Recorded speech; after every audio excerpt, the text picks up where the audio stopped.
Gadkari NDA सरकार के दिग्गज मंत्रियों में से एक माने जाते हैं। हाल फिलहाल में उन्होंने एक बयान दिया था, अच्छे दिन का नारा सरकार के लिए गले की फांस बन गया है। नोटबंदी के सिलसिले को वो किस तरह से देखते हैं, आइए बात करते हैं नितिन गडकरी जी से। गडकरी जी, स्वागत है आपका न्यूज़ नेशन में। मेरा पहला सवाल आपसे ये है, नोटबंदी को लेके आपको लगता है ये देश के लिए अच्छा हुआ और इससे गरीबों का कुछ फ़ायदा हुआ? देखिए, देश के इतिहास का एक ऐसा महत्वपूर्ण निर्णय है कि देश के भविष्य को निश्चित रूप से अच्छे दिन आने वाले को इंडिकेट करने वाला है। हमारे देश में जो व्यवहार नंबर 2 में होता था, जिसके ऊपर न टैक्स पेमेंट होती थी, न इनकम कभी सामने आता था, काला धन निर्माण हो रहा था, वो बंद होगा। अब हमारी जो डिजिटल करेंसी की बात है, कैशलेस इकोनॉमी की बात है, इससे ट्रांजैक्शन सब नंबर 1 में होंगे, रेवेन्यू बढ़ेगा, ट्रांसपेरेंसी आएगी, काला धन निर्माण नहीं होगा और इससे जो टैक्स गवर्नमेंट को मिलना है वो भी मिलेगा, जो गरीबों के कल्याण के लिए खर्चा होगा। प्राइम मिनिस्टर ने कहा था कि 30 दिसंबर के बाद स्थिति में सुधार होगा, पर देखा जाए तो एटीएम के बाहर लाइनें उतनी ही हैं और प्राइम मिनिस्टर अब कह रहे हैं कि स्थिति में फ़र्क पड़ेगा, पर 30 तारीख के बाद इतना कोई फ़र्क नहीं आएगा। देखिए, स्थिति में फ़र्क पड़ रहा है। एटीएम के ऊपर 10 दिन पहले जो लाइनें थी वो आज नहीं है और 30 तारीख के बाद काफ़ी फ़र्क पड़ेगा। और कोई भी बड़ा अगर यश मिलाना है तो शुरुआत में थोड़ा बहुत पेन हमको बड़े गेन के लिए लेना पड़ता है। तो इसलिए निश्चित रूप से हमारे इकोनॉमी में कुछ दिन अभी तकलीफ़ हुई है, पर जैसे प्रधानमंत्री का विश्वास है कि मुझे लगता है कि निश्चित रूप से आने वाले दिनों में लोगों की तकलीफ कम हो जाएगी। आपको लगता है कि पब्लिक आपके साथ है? क्योंकि अमित शाह का भी ये मानना है, उनका कहना है कि चंडीगढ़ में जो अभी इलेक्शंस हुए हैं उसमें बीजेपी की जीत हुई है, तो उनका मानना है कि पब्लिक उनके साथ है। देखिए, जो ईमानदार लोग हैं, जिनका काला धन नहीं है और जो बेचारे गरीब लोग हैं, उनको इस निर्णय से कहीं ना कहीं उनके भविष्य में इसका फ़ायदा उनके जीवन में होगा, ऐसा लगता है और वो सही भी है।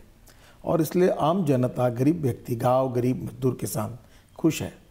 अब जिन लोगों ने नंबर 2 का धन जिनका था, जो नंबर 2 के व्यवहार करते थे, उससे कमाई करते थे, उसके ऊपर अंकुश लग रहा है तो नहीं, पर आपको लगता है जैसे कि डू यू थिंक ये जो चुनाव हैं ये एक इंडिकेशन है कि लोग पब्लिक आपके साथ है, या आपको लगता है कि खट्टर साहब ने जो काम किया है उसको लेके ये सपोर्ट है? चंडीगढ़ में जो यश मिला है अभी तक, जहाँ भारतीय जनता पार्टी में स्लम्स में, गरीब मोहल्ले में कभी यश नहीं मिलता था, वहाँ पार्टी बिल्कुल ताकत लेके चुनकर आई है। इसका मतलब झोपड़पट्टी में रहने वाले गरीब लोग, गांव, गरीब मजदूर, किसान इस निर्णय से खुश हैं और इन्होंने सरकार को समर्थन किया है।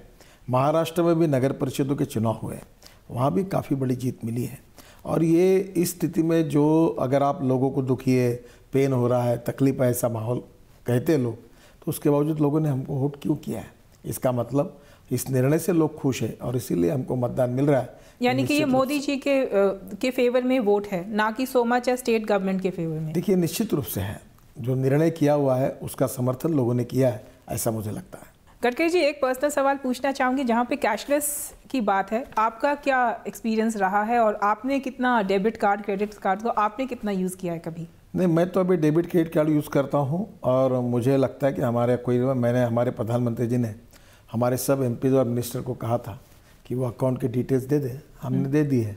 हमारे पास कोई काला धन नहीं है, कोई पैसा नहीं है। जो पुरानी नोटें थी उसमें से 25,000 40,000 रुपये जो 30,000 घर में थे, तो वो उसी प्रकार से। और अभी पर आपको कन्वीनियंट लगता है डेबिट कार्ड यूज़ करना? बिल्कुल लगता है। आजकल हम लोग लगभग, हमने सुना है नोटबंदी के तुरंत बाद आपने पहली बार शायद डेबिट कार्ड यूज़ किया था। हाँ, एक्चुअली ये बात ज़रूर है कि मैं जब फ्लाइट में गया था और मुझे चाय पीना था तो मेरे पास पुराने नोट थे। जिस दिन निर्णय उसके दूसरे दिन की बात थी, तो फिर मेरे पास कार्ड था, मैंने कभी यूज़ नहीं करता था, तो मैंने तुरंत उनको दिया। तो मैंने पहले पूछा कि पुराने नोट चलेगा क्या, तो बोले नहीं, तो मैंने तुरंत कार्ड दिया। उसने बोला पहले चला के देखो चलता है क्या, बोले चलता है, मतलब फिर मैंने चाय लिया था। तो यानी कि नोटबंदी से पहले आपने कभी डेबिट कार्ड यूज़ नहीं किया? नहीं, वो यूज़ किया है होटल में वगैरह, पर काम नहीं पड़ता। हमारे टिकट बुक हो जाते हैं, मार्केटिंग में कभी जाता नहीं, सब्जियां खरीदता नहीं, ज़्यादातर होटल में या कहीं इधर ही ऊपर में आते हैं कुछ चीज़ खरीदने एयरपोर्ट पे इधर उधर। तो नोटबंदी का निर्णय काफ़ी टॉप सीक्रेट रहा था, कैबिनेट को भी नहीं मालूम था। आप लोग को सबसे पहले कब पता चला और कैसे पता चला? नहीं, ये तो निर्णय देश के हित में था, सेंसिटिव था, और इसलिए स्वाभाविक रूप से सबको मालूम होना ये संभव भी नहीं है। और इसके लिए देश के हित में इसकी सीक्रेसी मेंटेन की गई। और प्रधानमंत्री ने जब देश के सामने घोषणा की, उसके आधा पौन घंटा 1 घंटा पहले कैबिनेट की मीटिंग हुई, तभी हमको उन्होंने सब बताया। कैबिनेट में आपको बताया, पर हमने सुना है कि कैबिनेट मीटिंग में सारे मिनिस्टर्स के फ़ोन बाहर रखवा दिए गए थे और किसी को से संपर्क करने के लिए अलाउड नहीं था। नहीं, कोई कैबिनेट मंत्री संपर्क भी नहीं करता, पर आजकल ये प्रथा है जो हमको सूचना आती है कि भाई फ़ोन लेके नहीं आना कैबिनेट में। ऐसा मैसेज गया उस वक्त कि मोदी जी अपने मंत्रियों को ट्रस्ट नहीं करते, एक ट्रस्ट डेफिसिट है यूनियन कैबिनेट और मोदी जी के बीच। मुझे नहीं लगता। आजकल बहुत से ऑफिसर्स में लोग कहते हैं कि मोबाइल फ़ोन बाहर रख के अंदर आओ। इसका कारण मोबाइल फ़ोन में रिकॉर्डिंग हो सकता है, कुछ भी हो सकता है। तो ये अनेक ऑफिसेस में प्रथा है, परंपरा। अनेक नेता लोग अपने उनके चैम्बर में आने के पहले बोलते हैं नोट आपके मोबाइल। कैबिनेट में भी रिकॉर्डिंग होगी? नहीं, ऐसा नहीं है, पर आजकल ये इक्विपमेंट और टेक्नोलॉजी बदलने के बाद किसी भी जगह ऐसी कॉन्फ्रेंस मीटिंग होती है तो मोबाइल फ़ोन बाहर रखना उचित भी है कि और कैबिनेट के लिए कहीं भी करते, किसी का ऑफिस में मिलना है तो भी आज के लिए करते हैं। आपने हाल फिलहाल में एक ये स्टेटमेंट भी दिया था, जिन लोगों के पास काला धन है वो सारा इस पैसे से लेके बॉनफायर करेंगे, पर अभी सर्दी का इतना मौसम है, बॉनफायर हमने पैसे का कहीं नहीं देखा। अभी बीच में मैंने टीवी पे सुना था कि कोई पानी में नोटा बहते हुए आई, पुरानी नोटें, ये कहाँ से आई? और देखिए, एक बात तो जरूर है कि इस बहाने पुरानी नोटा कुछ लोगों के लिए आज प्रॉब्लम है। चंद बहुत ही छोटा सा अमाउंट होगा जो पानी में किसी ने बहाया और दूसरा उनने बैंक अकाउंट में अगर जमा किया होगा तो इनकम टैक्स में उनको हिसाब देना पड़ेगा, तो वो अंडर टैक्स आएगा। तो उस पैसे के ऊपर अगर वो हिसाब देंगे तो खर्चा कहाँ से आया दिखाना पड़ेगा, तो उनको टैक्स भरना पड़ेगा। पार्लियामेंट में आपने बोला कि 15.44 लाख करोड़ सर्कुलेशन में है। 10 दिसंबर तक 12.44 करोड़ आ चुका था। उसके बाद आरबीआई ने ये इन्फॉर्मेशन देना ही बंद कर दिया कि कितना पैसा वापस आया है। ऐसा लग रहा है कि ना सिर्फ 15.44 लाख करोड़ वापस आएगा, पर उससे कहीं ज़्यादा मात्रा में पैसा वापस आएगा। Point number 1। और दूसरी बात, आप देखते हैं टीवी पे डेली इनकम टैक्स के छापे पड़ रहे हैं। नई करेंसी, पुरानी करेंसी बहुत बड़ी तादाद में, खासकर कि नई करेंसी बहुत बड़ी तादाद में निकल के आ रही है। ब्लैक मनी तो वहीं की वहीं है। नहीं, ऐसा नहीं है। कोई भी पैसा बैंक अकाउंट में आना है ना, वो मेन स्ट्रीम में आया, और अभी तक ये पैसा जो था ये कहीं तो भी अलग जगह पर चुपचाप रखा गया था, वो मेन स्ट्रीम में नहीं था। पर वो पैसा तो वापस आ गया, यानी कि काला धन एलिमिनेट नहीं हुआ। उस पैसे के ऊपर अब उनको ये जिम्मेदारी होगी कि इनकम टैक्स में उसके डिटेल्स देने पड़ेंगे। इनकम टैक्स में डिटेल्स दे देंगे, उनको टैक्स भरना पड़ेगा। टैक्स भरना पड़ेगा, पर हम जो सोच रहे थे कि काफी बड़ा हिस्सा काले धन का बाहर हो जाएगा, बाहर नहीं हुआ, वो वापस सिस्टम में आ गया है। मुझे लगता है कि जो काले धन का कुछ हिस्सा था वो इस बहाने, इसके कारण लोग चाहते हुए न चाहते हुए उनको मेन स्ट्रीम में टैक्स के लिए उसको आइडेंटिफाई करके उनको डिपॉजिट करना पड़ा है। इसका मतलब काला धन मेन स्ट्रीम में आया है, ऐसा ही उसका अर्थ निकालना उचित होगा। देखा जाए तो प्राइम मिनिस्टर ने अपनी 8 नवंबर की स्पीच में ब्लैक मनी को बारे में 18 बार बोला था और फेक करेंसी के बारे में 5 बार बोला था। 27 नवंबर को उन्होंने कैशलेस पहली बार मेंशन किया और 24 बार उसका जिक्र किया, यानी कि 8 नवंबर को उन्होंने कैशलेस के बारे में कभी भी कोई बात नहीं करी थी। ऐसे लग रहा है कि काले धन का आपकी जो ये पूरी मुहिम थी ये फेल हो गई है और अब कैशलेस की तरफ सरकार जा रही है, यानी कि सरकार हर बार अपना गोल पोस्ट जो है वो चेंज कर रही है। हम पहले से ही हमने 2 चीज़ें की। आप अगर जानती होगी तो हमारे देश में केवल 3.5 करोड़ लोगों ने बैंक अकाउंट खोले थे। आज हमारे पास करीब 36,000 करोड़ रुपए, उस समय 23 करोड़ लोगों ने बैंकों में डिपॉजिट किए। जनधन अकाउंट में पहले 1 रुपया रहता था और अब बहुत सारे लोगों ने उसमें पैसा डाल दिया है। दूसरा हो गया। दूसरी बात, जो सब्सिडीज हम देते थे उसमें घोटाले थे। अभी मैं आपको मेरी बात बताता हूँ। हमारे डिपार्टमेंट में कलकत्ता पोर्ट में हम पेंशन देते थे। अब पेंशन 100 साल के ऊपर भी लोग पेंशन ले रहे थे। बाद में पता चला कि ये मर गए लोग, पर फिर भी पेंशन लेते थे। अब हमने कहा कि आधार कार्ड बैंक अकाउंट में पेंशन। कितनी बड़ी तादाद में ऐसे लोग थे? 200-250 करोड़ हमारे बच गए। 4,000 लोगों की पेंशन बंद हो गई। शिष्यवृत्तियाँ जारी थी अनेक राज्यों में, बोगस, वो लाइन पे आ गई। आपके डिफेंस मिनिस्टर का कहना है कि कैशलेस इकोनॉमी मुमकिन नहीं है। बहुत सारे लोग फिर भी कैश में ही काम करते हैं। देखिए, आप क्या हर विषयों के बोलने के अलग अलग अर्थ लगते हैं। 100% कैश इकोनॉमी ये एक कठिन कंसेप्ट है, पर हम लोग 30%, 40%, 50% जाना भी बहुत बड़ी अचीवमेंट है। और यूनाइटेड स्टेट्स जो सबसे बड़ी इकोनॉमी है दुनिया की, 46% वहाँ पे ट्रांजैक्शंस कैश से होते हैं। मुझे लगता है हम भी 46% पहुँचेंगे तो ये बहुत बड़ी अचीवमेंट होगी। सरकार जब कोई चीज़ बोलती है तो उसकी बात में एक वजन होता है। आरबीआई ने तकरीबन 62 टाइम्स 62 बार अपने रूल्स बनाए हैं, रूल्स चेंज करे हैं। कभी उंगली पे स्याही लगेगी, कभी स्याही नहीं लगेगी, कभी 5,000 से ज़्यादा जमा करा सकते हो, कभी नहीं करा सकते। तो ऐसा लगता है कि सरकार इज़ नॉट श्योर कि उन्होंने क्या करना है, और ऐसा लगता है कि we become a laughing stock before the world. देखिए, ये हमने एक बहुत ही इम्पोर्टेंट चैलेंज करने वाला एक बड़ा निर्णय किया है, और इस निर्णय में कुछ निर्णय करते समय परिस्थिति को देखते हुए, लोगों की राहत देते हुए, कभी कुछ निर्णय में बदल भी करना पड़ा। तो मुझे लगता है इसके पीछे उद्देश्य ये था कि लोगों को तकलीफ ना हो। इसमें लगता है सरकार कंफ्यूज्ड है। नहीं, ऐसा निर्णय करते समय अगर एक आधे निर्णय में कुछ बदल हुआ, कुछ सुधार हुआ, तो जनता के हित में होता है। नोटबंदी की पॉलिटिक्स देखी जाए तो नीतीश कुमार जी ने समर्थन क्यों किया है? आपका प्रश्न सही है, पर गलत व्यक्ति को है। आपको इसका जवाब नीतीश कुमार जी दे सकते हैं। देखिए, एक बात तो जरूर है, जिनके पास काला धन था, या जिनके मित्रों के पास था, या जिन पार्टियों के पास था, और जिन मंत्रियों के पास था, ये निर्णयों से वो बेचारे तो दुखी हुए हैं, तकलीफ में आए हैं। तो मैं ये नहीं कहता कि सब पॉलिटिशियन इसका विरोध करने वाले ऐसे हैं, पर मेजॉरिटी लोग जो है, जिनको कुछ ना कुछ मार पड़ी है, वो इस निर्णय से दुखी है। और जिनको मार नहीं पड़ी, जिनको इससे कोई तकलीफ नहीं, उल्टा इससे एक ट्रांसपेरेंसी आई है, वो लोग दुखी नहीं है। यानी कि नीतीश कुमार को इससे ज़्यादा फर्क नहीं पड़ा, तो वो मैंने इसलिए आपको पहले कहा कि सब राजनीतिक नेताओं को इस कैटेगरी में मैं डालना नहीं चाहता, पर बाय एंड लार्ज ऐसी स्थिति है कि जो ईमानदार है, जिनको कोई तकलीफ नहीं, उन्होंने इसका स्वागत ही किया है। तो तकरीबन जो बाकी के नेता हैं, उन लोगों को तकलीफ हुई है इससे? ये तो मुझे लगता है कि ऐसा मैं उनके बारे में नहीं कहना चाहता, पर सच्चाई ये है कि दुखी हुई होगा जिसको तकलीफ होगी। ऐसा लगता है कि नोटबंदी के बाद सरकार में काफ़ी नर्वसनेस है, और ये भी बोला जा रहा है कि शायद यूपी के चुनाव बाकी स्टेट्स के चुनाव के साथ ना हों। इसमें भी ऐसी कोई संभावना? कोई गलत बात है, ये फालतू बात है, या ऐसी कोई बात फैला देता है। हमें पूरा विश्वास है कि यूपी में हम लोग बहुत अच्छे वोटों से जीतेंगे और हमारी सरकार बनेगी। और आपको लगता है नोटबंदी से आपको इसमें फ़ायदा होगा? मुझे लगता है गरीब आदमी का विश्वास सरकार के ऊपर बढ़ा है, और गरीब आदमी आप सरकार के साथ हैं, और निश्चित रूप से इसका फायदा हमको चुनाव में होगा। आपकी मंत्रालय की बात करें तो नोटबंदी से आपकी मंत्रालय को क्या नुकसान या फ़ायदा हुआ है? कुछ नुकसान नहीं हुआ, फटाफट रोज कॉन्ट्रैक्ट दे रहे। अभी तक 4.5 लाख करोड़ के काम हमने किए, और आज ही मैंने कहा कि हमारे पोर्ट सेक्टर में 1 लाख करोड़ से ज़्यादा काम हमने दिए, और लगातार काम हो रहे हैं, गतिशीलता है, हमें कोई अड़चन नहीं है। कोई फ़ायदा हुआ है? फ़ायदा तो ऐसा है कि इससे बैंकों में जो 25% डिपॉजिट बढ़े हैं, अब बैंकों को ये कर्जा देना पड़ेगा, तो ये बड़े प्रतिशत नहीं, आपकी मिनिस्ट्री को लेके टोल कलेक्शन वगैरह हमने सुना है थोड़ी बहुत अड़चने आई है, हमने उसको सॉल्व किए हैं। पर अब इसके क्या होगा, बैंक के पास डिपॉजिट ज़्यादा आया, उनको पैसा देना पड़ेगा, तो अब आसानी से इंफ्रास्ट्रक्चर के लिए कॉन्ट्रैक्टर को बैंकों से पैसा मिलेगा। 45 जेट्स के करीब नागपुर आए थे बेटी की शादी के लिए, पर आरटीआई की डिटेल्स में हमने देखा तकरीबन 12 के करीब थी।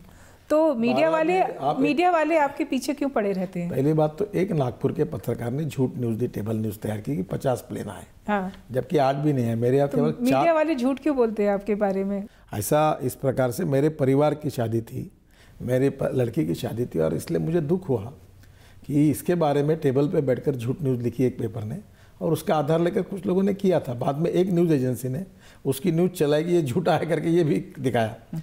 और सच्चाई ये थी कि 12 सब नागपुर में अधिवेशन था, एनसीपी के लीडर कुछ प्लेन लेके आए, मुख्यमंत्री, वो सब क्या मेरे नाम पर लगा दोगे क्या प्राइवेट प्लेन? 4-5-6 प्लेन आए थे, और वो प्लेन उनके खुद के लेकर आए थे, ये कि मैंने व्यवस्था नहीं की थी। मेरी यहाँ की लड़की की शादी सादगीपूर्ण हुई, यहाँ दिल्ली में तो पेंडाल तक भी नहीं था, और हमने झंडू के फूल लगाए थे। उसके लिए मुझे किसी सर्टिफिकेट भी नहीं चाहिए। लड़की की शादी मेरा पारिवारिक मामला था, और वो पूरी तरह से सादगीपूर्ण और अच्छे तरीके से हुई। अब जिनको झूठ लिखने की आदत है या झूठ बोलने की आदत है, उनने बिना बोले किसी को लिखा, बाद में उन्होंने ही रेक्टिफाई किया, और सच्चाई लोगों को मालूम हुई। गडकरी जी, आपकी मिनिस्ट्री के बारे में बात करते हैं।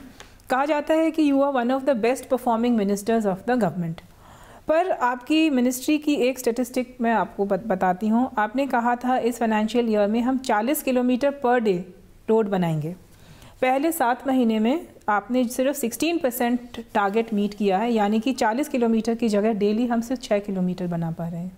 देखिए, मैं आपको बताता हूँ, जून, जुलाई, अगस्त और सितंबर का कुछ पार्ट, ये बरसात के दिन होते हैं।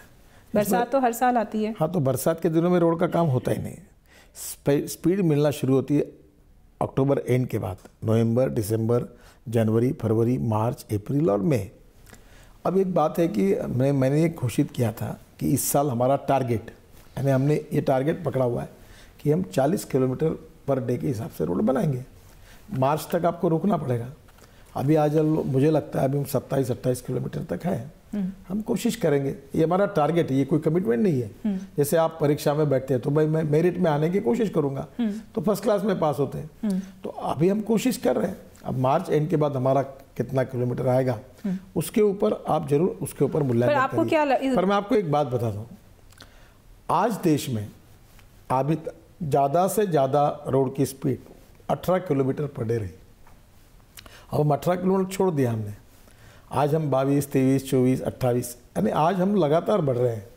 ये एक सबसे बड़ी उपलब्धि है।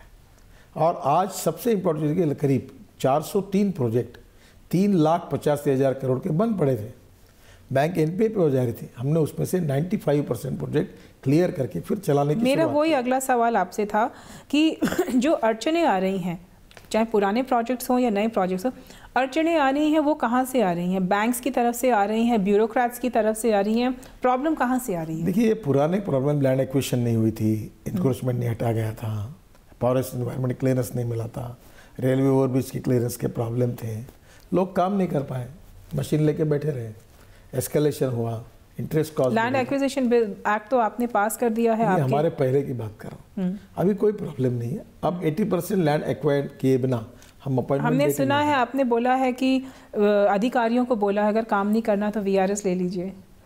देखिए, हम मानता हूँ कि transparency, fast track decision making process, time bound decisions और डेवलपमेंट ओरिएंटेड अप्रोच, ये हमारी ज़रूरी है। और टीम वर्क। जो लोग फाइल पर, मैंने उनका कुछ लोगों को नाम मजाक में कहा, जैसे जिलेबी होती ना, वो ऐसे गोल करते, वैसे वो कुछ लोग 2-2, 3-3, 4 में फाइल पर ऐसे ही घुमाते रहते। मैंने बोला ये जिलेबी कुमार मत बनिए। करना है तो हाँ करो, नहीं करना है तो ना करो, रिजेक्ट करो या पास करो। डिसीजन फास्ट होना चाहिए। 3 दिन में आप आपकी मंत्रालय में कितने जलेबी कुमार होंगे? सब अच्छे, कोई जलेबी कुमार नहीं है। अगर होगे तो हम उनको सुधार देंगे। तो अभी हमारी निर्णय प्रक्रिया हमने गतिशील की, इसीलिए आज 4.5 लाख करोड़ के काम हमारी दोनों डिपार्टमेंट ने कॉन्ट्रैक्ट दे दिए हैं। ये कितनी बड़ी अचीवमेंट है। और मेरा टारगेट है कि 5 साल में मैं 25 लाख करोड़ तक जाऊंगा। और अभी मैं आपको बता रहा हूँ कि मार्च एंड तक, और इसमें 4.5 लाख करोड़, कम से कम 3 से 4 लाख करोड़ ऐड करके हम 7 लाख करोड़ तक जाने की कोशिश कर रहे हैं। अब क्या होता है, मैं ये बता रहा हूँ, ये मेरे टारगेट से, ये मेरी कोशिश कर रहा हूँ। इसका मतलब ये मेरी कमिटमेंट नहीं है। ये मैंने मेरा टारगेट रखा है कि मैं मेरिट में पास होने की कोशिश करूँगा। अब शायद मेरिट मेरा 2-4 मार्क्स से जाएगा या मैं फर्स्ट क्लास में पास होऊंगा, पता नहीं। फिर भी आज हमारा ट्रैक रिकॉर्ड पहले की तुलना में कई आगे है। आप मेरिट में पास होने की कोशिश कर रहे हैं, पर अखिलेश यादव तो लगता है फ्लाइंग कलर्स से पास करे हैं। एक्सप्रेसवे, लखनऊ आगरा एक्सप्रेसवे उन्होंने 22 महीनों में तैयार करा है, इसके लिए आप क्या बोलेंगे? अच्छी बात है। देखिए, मैं आपको एक बात बता दूं, इसकी वजह क्या है? मेरे डिपार्टमेंट की एक पॉलिसी और मेरा खुद का एक राजनीतिक सोच है कि डेवलपमेंट के काम में राजनीति नहीं करनी चाहिए। और वो अच्छा काम करते तो अच्छी बात है, और मैंने भी हर समय उनको सपोर्ट करने की कोशिश की और उन्होंने भी हमको मदद की। और इसलिए मेरे यहाँ कोई भी एमपी आए, कोई भी पार्टी के मुख्यमंत्री आए, कोई भी आए, मैं हर समय सोचता हूँ कि मैं काम कैसे कर सकता हूँ, और अच्छा काम सबने करना चाहिए। गडकरी जी, आपकी मंत्रालय काफ़ी काम कर रही है, खासकर यूपी में 88,000 करोड़ के आपने प्रोजेक्ट्स अगले 5 साल में वहाँ पे देने का प्लान बनाया है। तो ऐसा लगता है कि यूपी में आप लोग कॉन्सेंट्रेट कर रहे हैं, not just for the coming election. आपने गलती की है, 88,000 नहीं, 5 साल में 2 लाख करोड़ के रोड यूपी में बनाऊंगा, ऐसा मैंने कहा है। और अभी 88,000 करोड़ के प्रोजेक्ट मंजूर है, और उसमें से बहुत से प्रोजेक्ट पर काम शुरू हुआ है।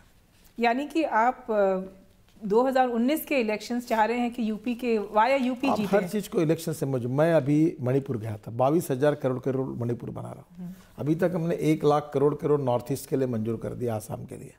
वो का चुनाव लड़ने के लिए नहीं कर रहे हैं।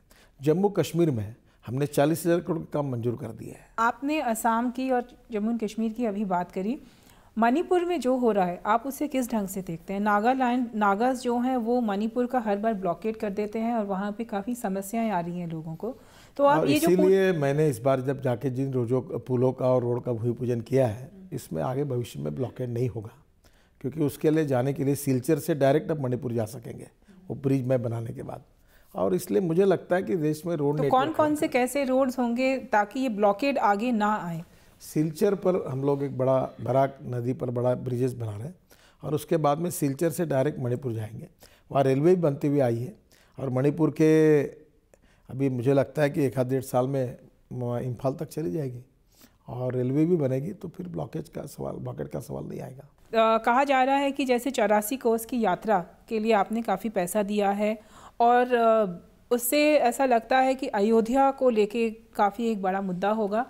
और जहाँ तक आपकी सरकार की बात है, फिर से कहा जा रहा है कि रिलीजन को काफ़ी तवज्जो दी जा रही है आपकी जहाँ तक सरकार है हिंदुत्व को। देखिए, राम जन्मभूमि यह हमारी अस्मिता की और इतिहास की प्रतीक है, संस्कृति की प्रतीक है और इसलिए अयोध्या के क्षेत्र में 10,000 करोड़ के रोड बना रहे हैं। राम गमन यात्रा वो रोड बना रहा है, स्लाइव बना रहे हैं, कॉन्क्रीट रोड।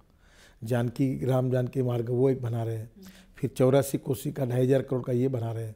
फिर परसों जो सरयू नदी है वहाँ हम लोग एक बड़ा बैरेज बना रहे हैं, ब्रिज कम बंधारा, जिसमें पानी रोकेंगे।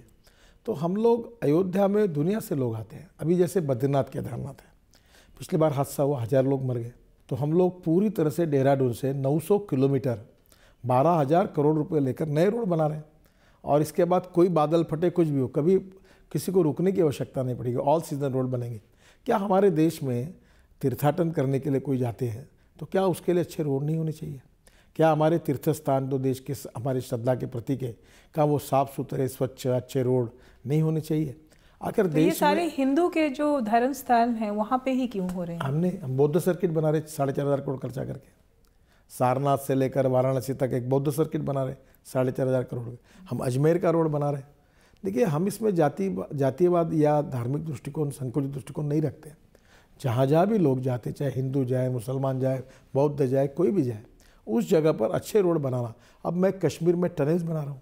कैलाश मानसरोवर के लिए भी कैलाश मानसरोवर को मैं लगभग काफ़ी काम मैंने किया हुआ है और अभी मैं कोशिश कर रहा हूँ कि 2017 के एंड तक तो वो पूरा हो जाए। गडकरी जी, न्यूज़ नेशन से बात करने के लिए बहुत बहुत धन्यवाद। धन्यवाद, थैंक यू, नमस्कार। नमस्कार।